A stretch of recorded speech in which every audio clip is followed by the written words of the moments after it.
أعوذ بالله من شر الشيطان الرجيم بسم الله الرحمن الرحيم الحمد لله الصلاة والسلام على رسول الله وعلى آله آل الله وأما بعد رب اشرح لي صدري ويسر لي أمري واحلل عقدة من لساني يفقه قولي.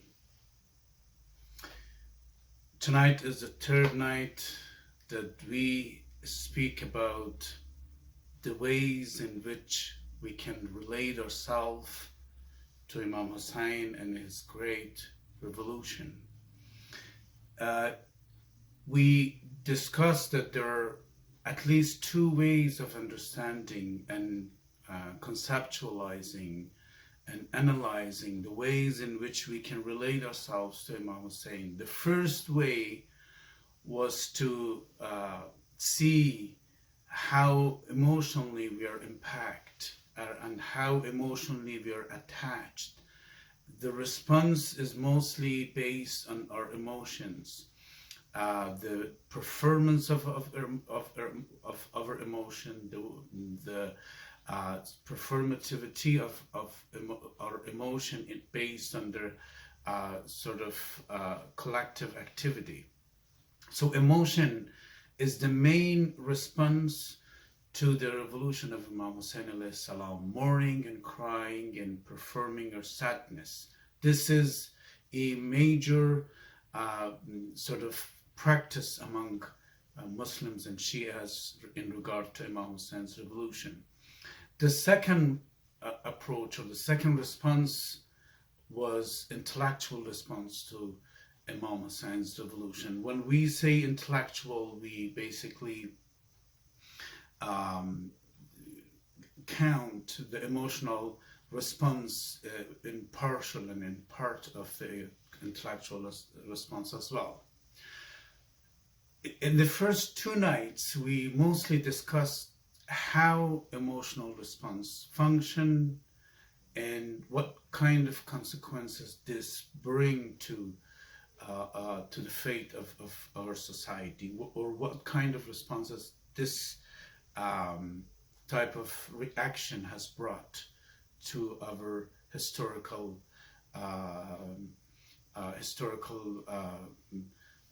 path and historical understanding. I would like to explore more on the first response, the emotional response, because that is one of the major responses among Muslims. We emotionally attach, we emotionally respond to the revolution of Imam Hussein.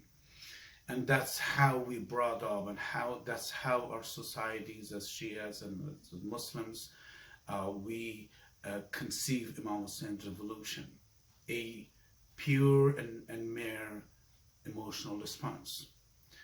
So tonight I would like to contribute more on this topic, to expand more of the details of how emotional response shaped our sort of practice of Ashoura,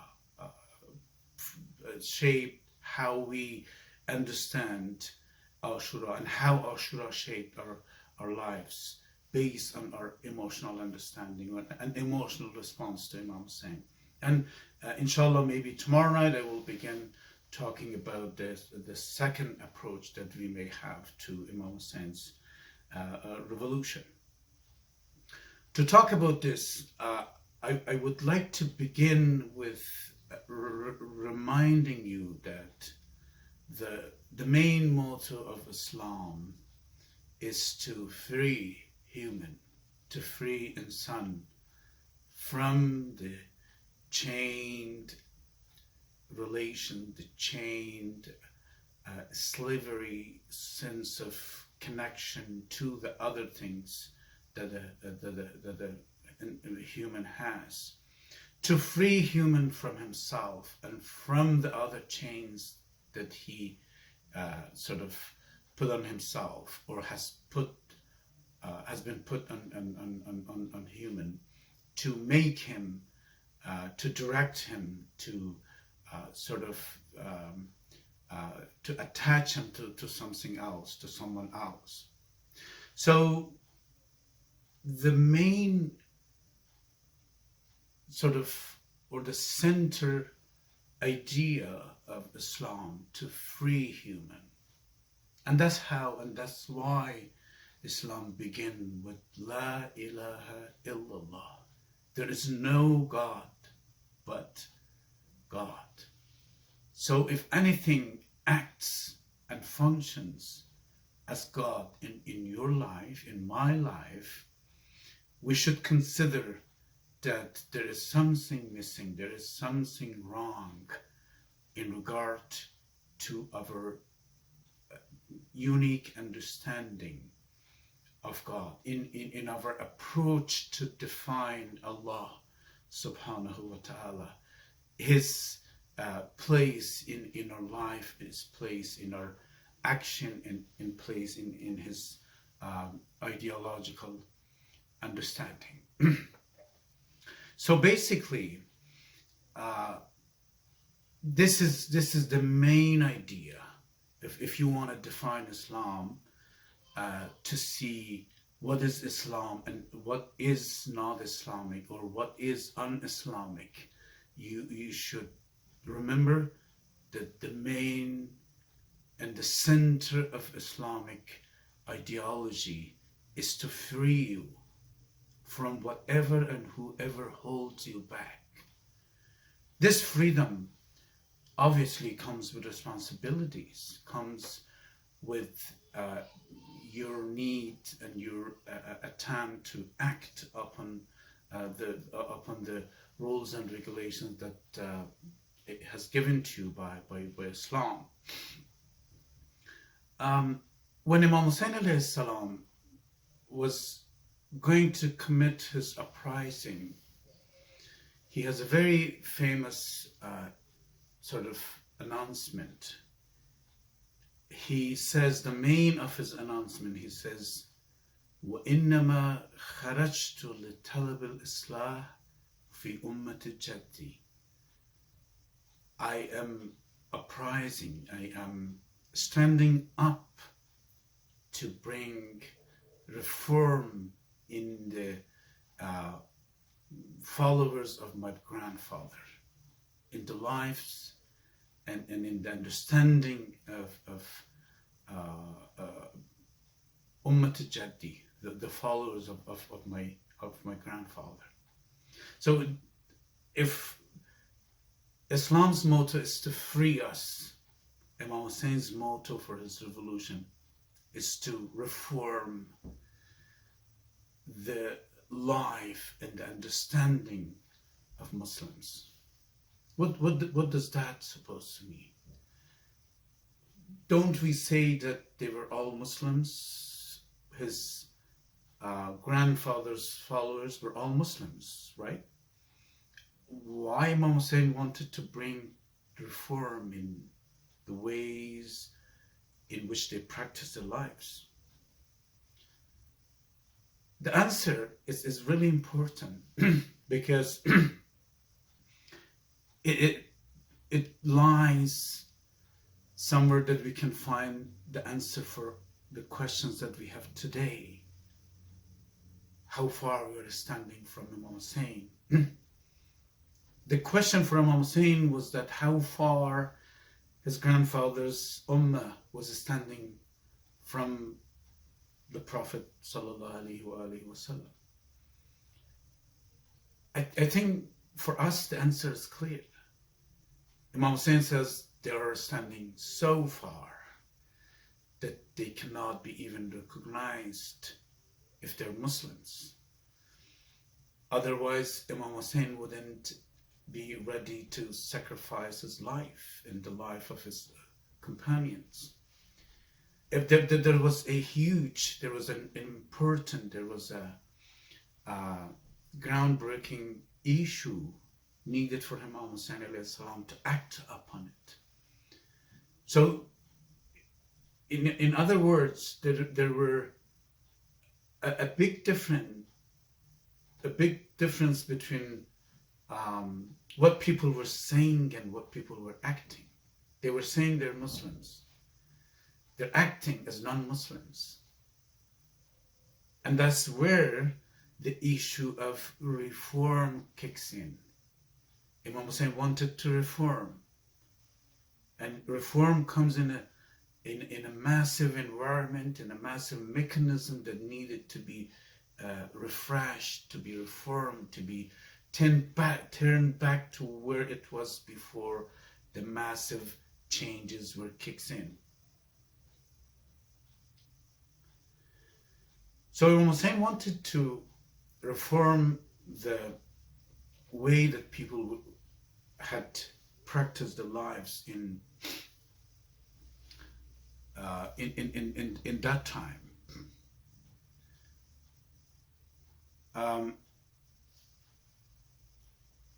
If we could find out what exactly Imam Hussein was after to actually change, to reform, then we can understand how far we can consider, how far we can expect that the changes or the reform is needed for today.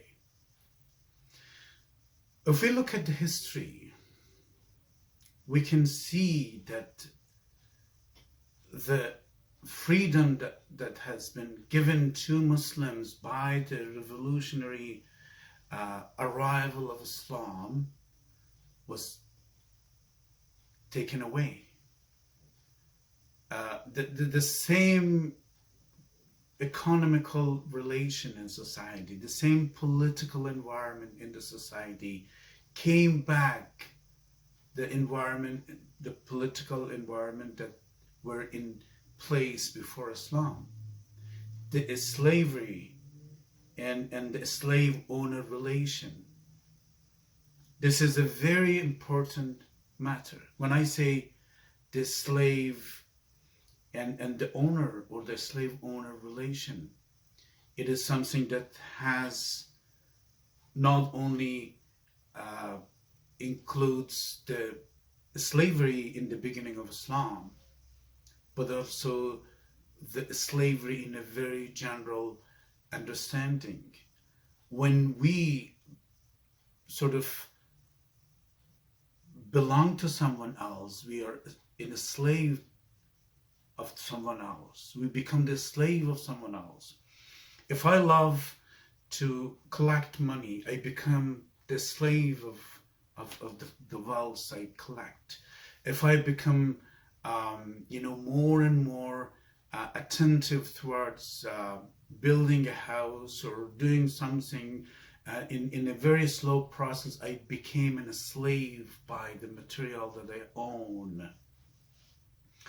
The political systems could own the people who live in the society, the political parties, the economical, activities, everything you can imagine in your life. There is a sense, there is a possibility of this system of a slave owner relation between you and all other things that you relate yourself to those things. So in the time of Yazid, the slavery was back in many different ways. And the essence and the spirit of Islam was absolutely gone away. Imam Hussein wanted to change, to bring reform in the understanding of Islam and in the practice of Muslims. So he didn't want to change Islam. He didn't want to reform Islam.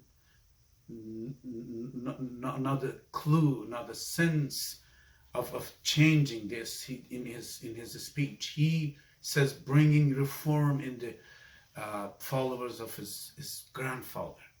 So Islam was absolutely the motto of Islam, the sort of teachings of Islam were the same, and he did not want to bring any reform on that. This should be clarified, that he didn't want to change the teaching of Islam. He did actually wanted to bring reform in the ways in which Muslims understood Islam. Reforming the way we understand Islam. And our understanding as humans is a human practice. We understand Islam. Our understanding of Islam is not Islam. It's not part of Islam. It's not a teaching of Islam. It is the way in which we bring Islam to us. For example, when you speak, I literally interpret your speak for myself. The way you present your thoughts and ideas, I bring it to myself. I basically translate it for myself. Or I understand, I try to bring to my understanding.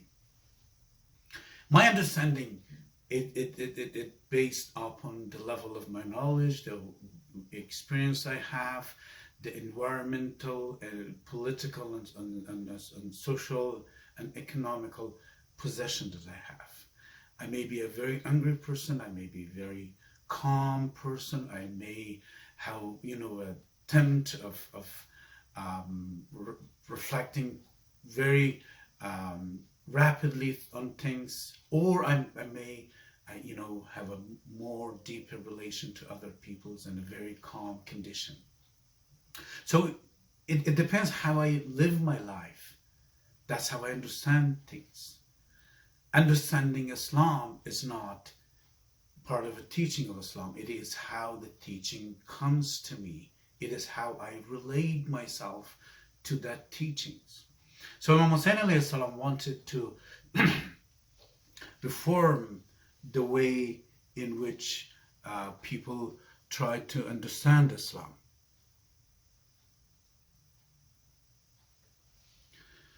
So I think we're running out of time, so I have to quickly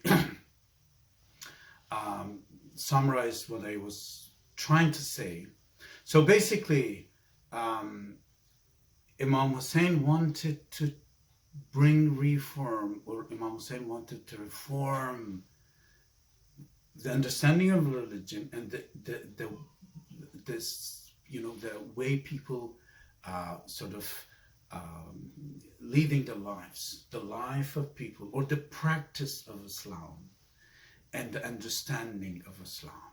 These two important issues were in the basket for Imam Hussein alayhi salam to reform it, to bring change, bring a sort of a slow process change to it. So based on this issue, we could see how emotional response after the death of Imam Hussein alayhi salam affected the Muslim society and the majority of Shia during historical progress.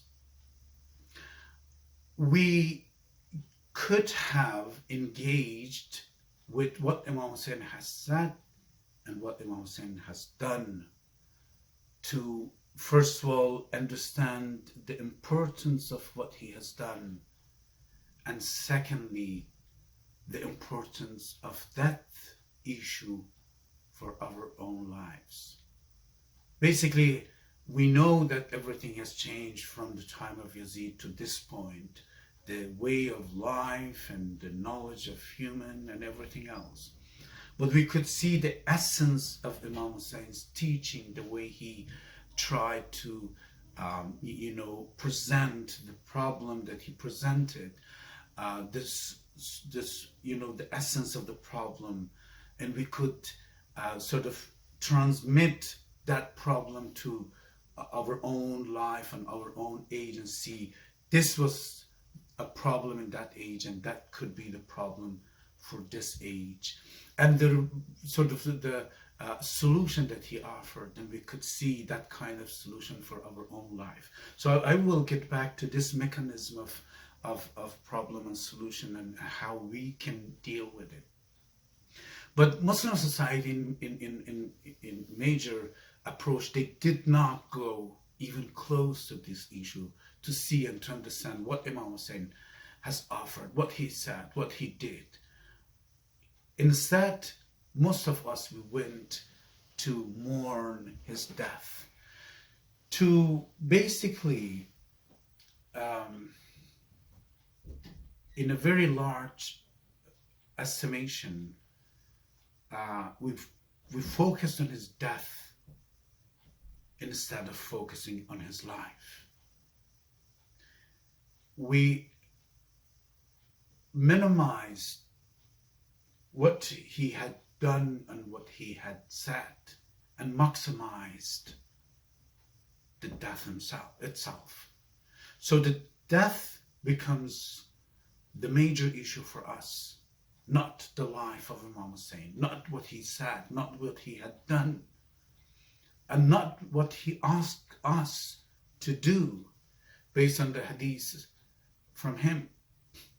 But we have focused completely and maximized his death. His death became the major issue for Muslims and for Shias. And that's how mourning becomes the major response to his revolution. So we forgot about his revolution. We forgot about what he had said.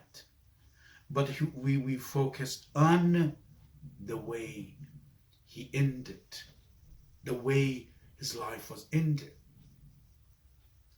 I am not absolutely saying that his death was not an issue. Absolutely. No Muslim can say that. We mourn, especially the way he was murdered, the brutal ways that Yazid, took his life. But we have to mourn not on his death, but the mistakes that we made as Muslims, the destructive mistakes that we made. The mistake was that we focused heavily on the death of Imam Hussein instead of on his life. His life could offer teachings and sort of thoughtful reforms that could change our lives. But instead, we have remained to mourn the death of our Imam instead of the life of our Imam. I think I'm running out of time. I will discuss the rest of the issue in our next discussion, which is tomorrow night. وآخر دعوانا أن الحمد لله رب العالمين والسلام عليكم ورحمة الله وبركاته.